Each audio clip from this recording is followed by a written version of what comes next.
Hey guys, welcome to my channel or welcome back to my channel. So today is February 2nd in the Bible through a year, aka day 33. In case you missed it yesterday, basically just what happened was Moses parted the Red Sea, and all the Pharaoh's people and all his army and everything, they all got washed away. And Moses and all the Israelites, though, they made it out of Egypt and they made it away from them. And so that's where we're at in Exodus. And so with that being said, we are on Exodus chapter 15 verse 19 through 17 verse 7. When Pharaoh's horses, chariots, and charioteers rushed into the sea, the Lord brought the water crashing down on them. But the people of Israel had walked through the middle of the sea on dry ground. Then Miriam the prophet, Aaron's sister, took a tambourine and led all the women as they played their tambourines and danced. And Miriam sang this song: "Sing to the Lord, for he has triumphed gloriously. He has hurled both horse and rider into the sea." Then Moses led the people of Israel away from the Red Sea, and they moved out into the desert of Shur. They traveled in this desert for 3 days without finding any water. When they came to the oasis of Marah, the water was too bitter to drink, so they called the place Marah, which means bitter. Then the people complained and turned against Moses. "What are we going to drink?" they demanded. So Moses cried out to the Lord for help, and the Lord showed him a piece of wood. Moses threw it into the water, and this made the water good to drink. It was there at Marah that the Lord set before them the following decree as a standard to test their faithfulness to him. He said, "If you will listen carefully to the voice of the Lord your God and do what is right in his sight, obeying his commands and keeping all his decrees, then I will not make you suffer any of the diseases I sent on the Egyptians, for I am the Lord who heals you." After leaving Marah, the Israelites traveled on to the oasis of Elim, where they found 12 springs and 70 palm trees. They camped there beside the water. Then the whole community of Israel set out from Elim and journeyed into the wilderness of Sin, between Elim and Mount Sinai. They arrived there on the 15th day of the second month, 1 month after leaving the land of Egypt. There, too, the whole community of Israel complained about Moses and Aaron. "If only the Lord had killed us back in Egypt," they moaned. "There we sat with pots filled with meat and ate all the bread we wanted. But now you have brought us into this wilderness to starve us all to death." Then the Lord said to Moses, "Look, I'm going to rain down food from heaven for you. Each day the people can go out and pick up as much food as they need for that day. I will test them in this to see whether or not they will follow my instructions. On the 6th day they will gather food, and when they prepare it, there will be twice as much as usual." So Moses and Aaron said to all the people of Israel, "By evening you will realize it was the Lord who brought you out of the land of Egypt. In the morning you will see the glory of the Lord, because he has heard your complaints, which are against him, not against us. What have we done that you should complain about us?" Then Moses added, "The Lord will give you meat to eat in the evening and bread to satisfy you in the morning, for he has heard all your complaints against him." What have we done? Yes, your complaints are against the Lord, not us. Then Moses said to Aaron, "Announce this to the entire community of Israel. Present yourselves before the Lord, for he has heard your complaining." And as Aaron spoke to the whole community of Israel, they looked out toward the wilderness. There they could see the awesome glory of the Lord in the cloud. Then the Lord said to Moses, "I have heard the Israelites' complaints. Now tell them, in the evening you will have meat to eat, and in the morning you will have all the bread you want. Then you will know that I am the Lord your God." That evening vast numbers of quail flew in and covered the camp, and the next morning the area around the camp was wet with dew. When the dew evaporated, a flaky substance as fine as frost blanketed the ground. The Israelites were puzzled when they saw it. "What is it?" they asked each other. They had no idea what it was. And Moses told them, "It is the food the Lord has given you to eat. These are the Lord's instructions. Each household should gather as much as it needs. Pick up 2 quarts for each person in your tent." So the people of Israel did as they were told. Some gathered a lot, some only a little, but when they measured it out, everyone had just enough. Those who gathered a lot had nothing left over, and those who gathered only a little had enough. Each family had just what it needed. Then Moses told them, "Do not keep any of it until the morning." But some of them didn't listen and kept some of it until morning. But by then it was full of maggots and had a terrible smell. Moses was very angry with them. After this, the people gathered the food morning by morning, each family according to its need. And as the sun became hot, the flakes they had not picked up melted and disappeared. On the 6th day, they gathered twice as much as usual, 4 quarts for each person instead of 2. Then all the leaders of the community came and asked Moses for an explanation. He told them, "This is what the Lord commanded. Tomorrow will be a day of complete rest, a holy Sabbath day set apart for the Lord. So bake or boil as much as you want today and set aside what is left for tomorrow." So they put some aside until morning, just as Moses had commanded. And in the morning the leftover food was wholesome and good, without maggots or odor. Moses said, "Eat this food today, for today is a Sabbath day dedicated to the Lord. There will be no food on the ground today. You may gather the food for 6 days, but the seventh is the Sabbath.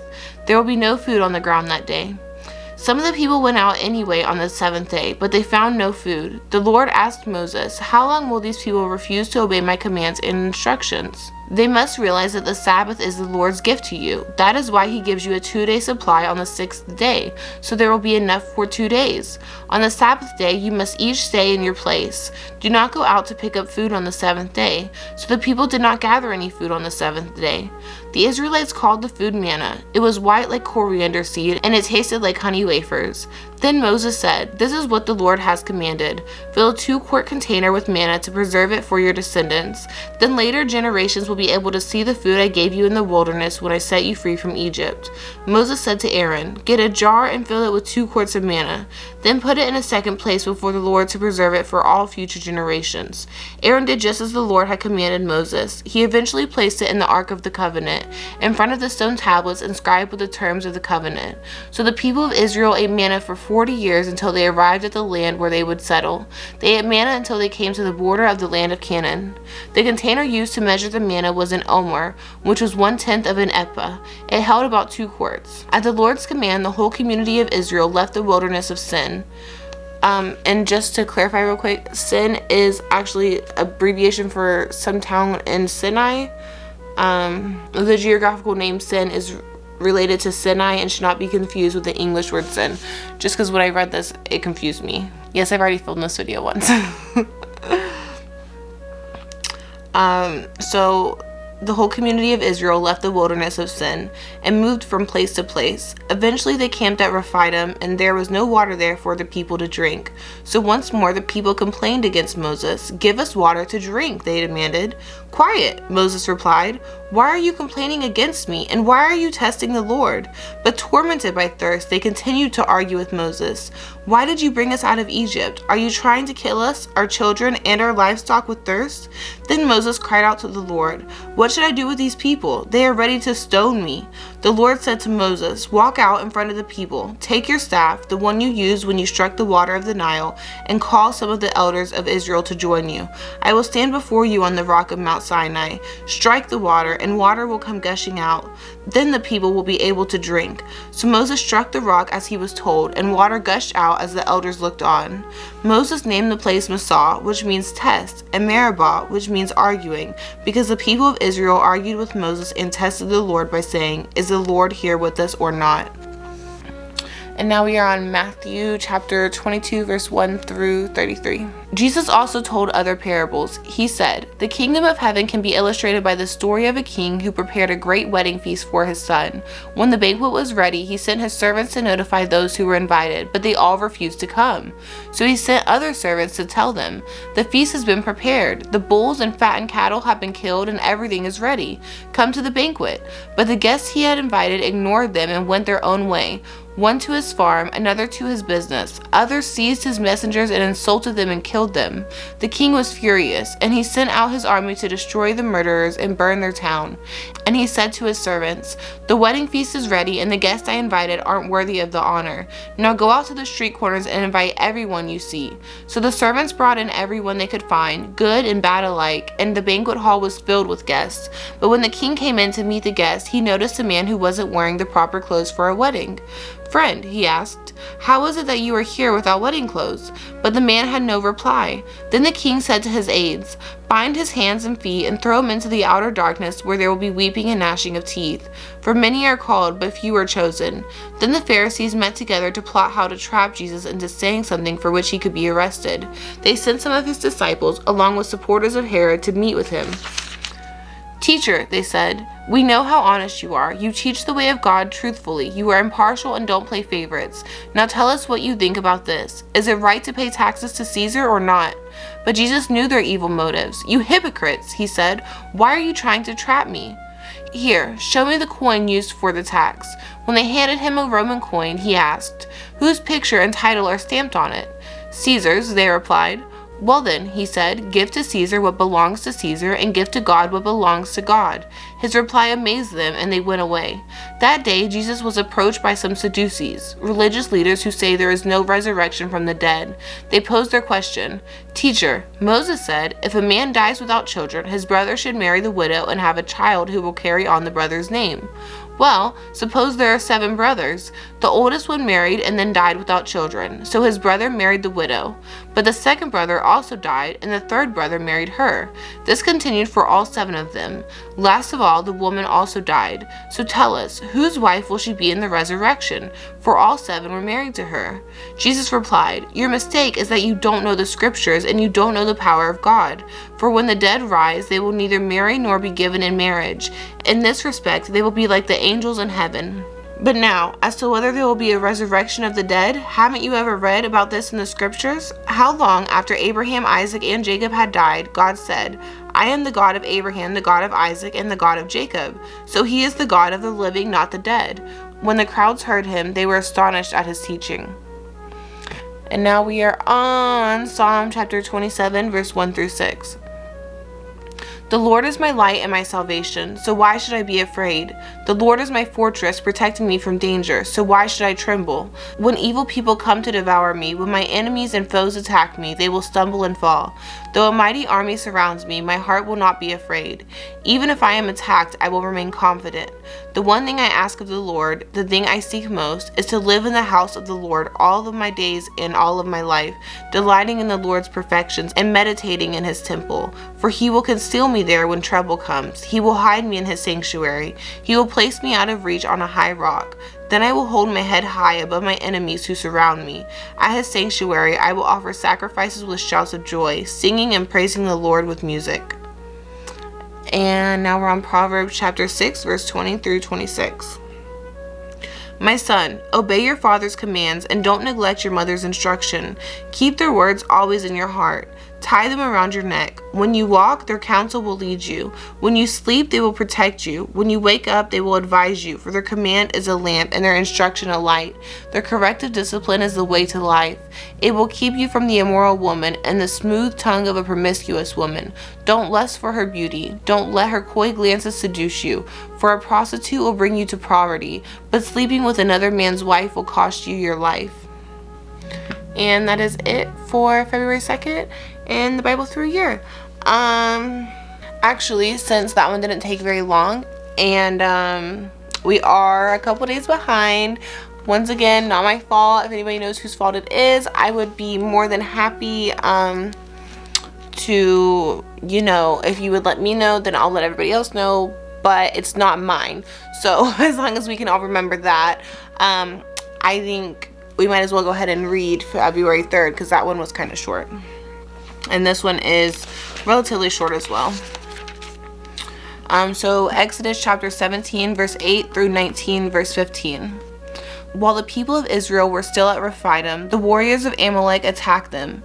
Moses commanded Joshua, "Choose some men to go out and fight the army of Amalek for us. Tomorrow I will stand at the top of the hill, holding the staff of God in my hand." So Joshua did what Moses had commanded and fought the army of Amalek. Meanwhile, Moses, Aaron, and Hur climbed to the top of a nearby hill. As long as Moses held up the staff in his hand, the Israelites had advantage, but whenever he dropped his hand, the Amalekites gained the advantage. Moses' arms soon became so tired he could no longer hold them up. So Aaron and Hur found a stone for him to sit on. Then they stood on each side of Moses, holding up his hand. So his hands held steady until sunset. As a result, Joshua overwhelmed the army of Amalek in battle. After the victory, Lord instructed Moses, "Write this down on a scroll as a permanent reminder and read it aloud to Joshua. I will erase the memory of Amalek from under heaven." Moses built an altar there and named it Yahweh Nissi, which means "the Lord is my banner." He said, "They have raised their fist against the Lord's throne, so now the Lord will be at war with Amalek generation after generation." Moses' father-in-law Jethro, the priest of Midian, heard about everything God had done for Moses and his people, the Israelites. He heard especially about how the Lord had rescued them from Egypt. Earlier, Moses had sent his wife Zipporah and his 2 sons back to Jethro, who had taken them in. Moses' first son was named Gershom, for Moses had said when the boy was born, "I have been a foreigner in a foreign land." His second son was named Eleazar, for Moses had said, "The God of my ancestors was my helper. He rescued me from the sword of Pharaoh." Jethro, Moses' father-in-law, now came to visit Moses in the wilderness. He brought Moses' wife and 2 sons with him, and they arrived while Moses and the people were camped near the mountain of God. Jethro had sent a message to Moses saying, "I, Jethro, your father-in-law, am coming to see you with your wife and your 2 sons." So Moses went out to meet his father-in-law. He bowed low and kissed him. They asked about each other's welfare and then went into Moses' tent. Moses told his father-in-law everything the Lord had done to Pharaoh and Egypt on behalf of Israel. He also told about all the hardships they had experienced along the way and how the Lord had rescued his people from all their troubles. Jethro was delighted when he heard about all the good things the Lord had done for Israel as he rescued them from the hand of the Egyptians. "Praise the Lord," Jethro said, "for he has rescued you from the Egyptians and from Pharaoh. Yes, he has rescued Israel from the powerful hand of Egypt. I know now that the Lord is greater than all other gods, because he rescued his people from the oppression of the proud Egyptians." Then Jethro, Moses' father-in-law, brought a burnt offering and sacrifices to God. Aaron and all the elders of Israel came out and joined him in a sacrificial meal in God's presence. The next day, Moses took his seat to hear the people's disputes against each other. They waited before him from morning till evening. When Moses' father-in-law saw all that Moses was doing for the people, he asked, "What are you really accomplishing here? Why are you trying to do all this alone while everyone stands around you from morning till evening?" Moses replied, "Because the people come to me to get a ruling from God. When a dispute arises, they come to me, and I am the one who settles the case between the quarreling parties. I inform the people of God's decrees and give them his instructions." "This is not good," Moses' father-in-law exclaimed. "You're going to wear yourself out, and the people too. This job is too heavy a burden for you to handle all by yourself. Now listen to me, and let me give you a word of advice, and may God be with you. You should continue to be the people's representative before God, bringing their disputes to him. Teach them God's decrees and give them his instructions. Show them how to conduct their lives, but select from all the people some capable, honest men who fear God and hate bribes.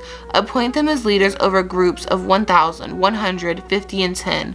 They should always be available to solve the people's common disputes, but have you bring the major cases to you. Let the leaders decide the smaller matters themselves. They will help you carry the load, making the task easier for you. If you follow this advice, and if God commands you to do so, then you will be able to endure the pressures, and all these people will go home in peace." Moses listened to his father-in-law's advice and followed his suggestions. He chose capable men from all over Israel and appointed them as leaders over the people. He put them in charge of groups of 1,000, 100, 50, and 10. These men were always available to solve the people's common disputes. They brought the major cases back to Moses, but they took care of the smaller matters themselves. Soon after this, Moses said goodbye to his father-in-law, who returned to his own land. Exactly 2 months after the Israelites left Egypt, they arrived in the wilderness of Sinai. After breaking the camp at Rephidah, they came to the wilderness of Sinai and set up camp there at the base of Mount Sinai. Then Moses climbed the mountain to appear before God. The Lord called to him from the mountain and said, "Give these instructions to the family of Jacob. Announce it to the descendants of Israel. You have seen what I did to the Egyptians. You know how I carried you on eagle's wings and brought you to myself.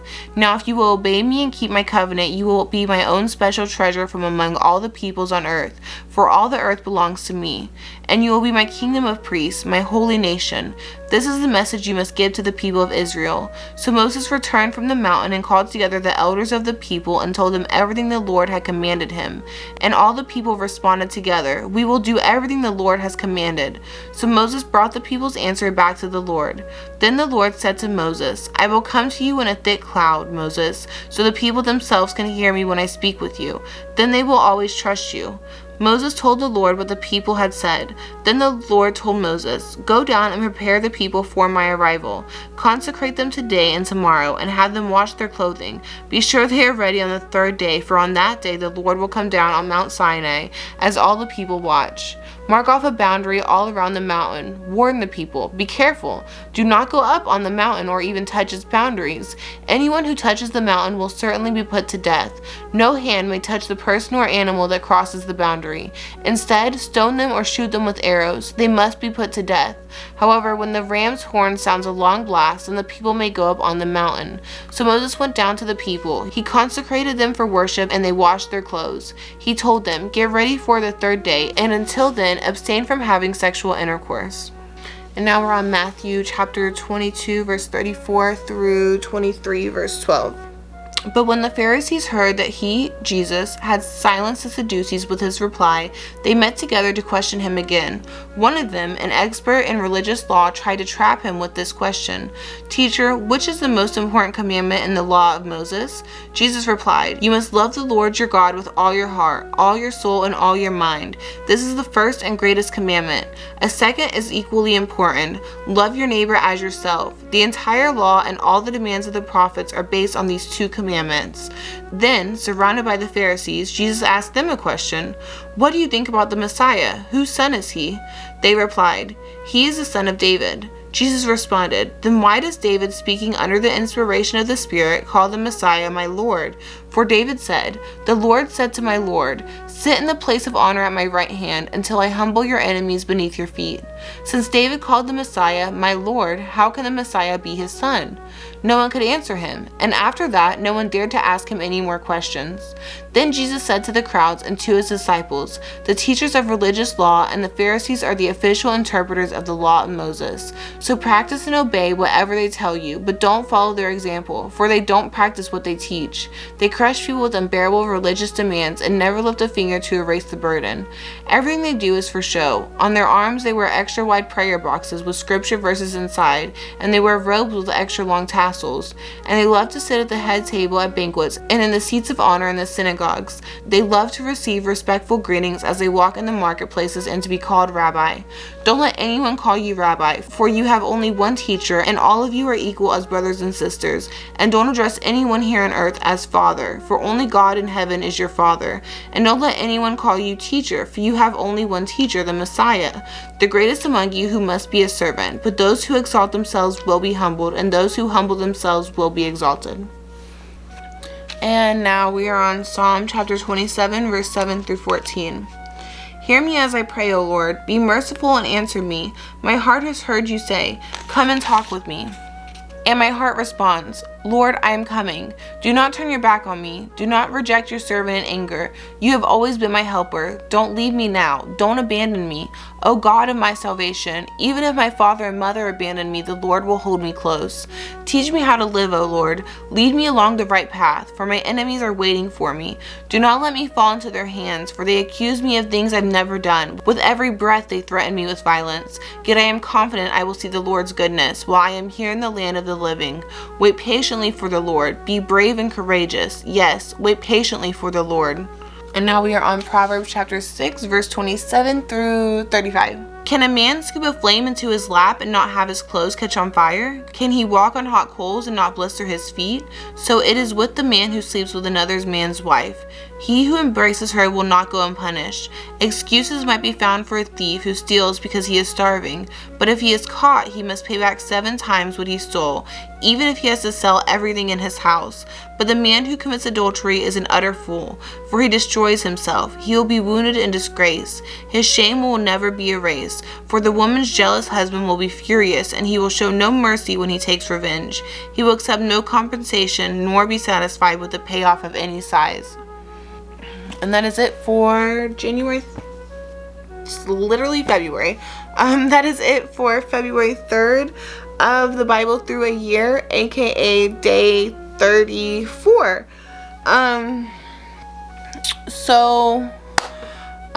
With that being said, I hope everybody has a good Wednesday. I hope everybody had a good Tuesday, because I feel like this is going to go up late on Tuesday, so you know what I mean? I feel like y'all watch it in the morning. So I hope everybody has a good Wednesday, and I love you. Jesus loves you. Bye.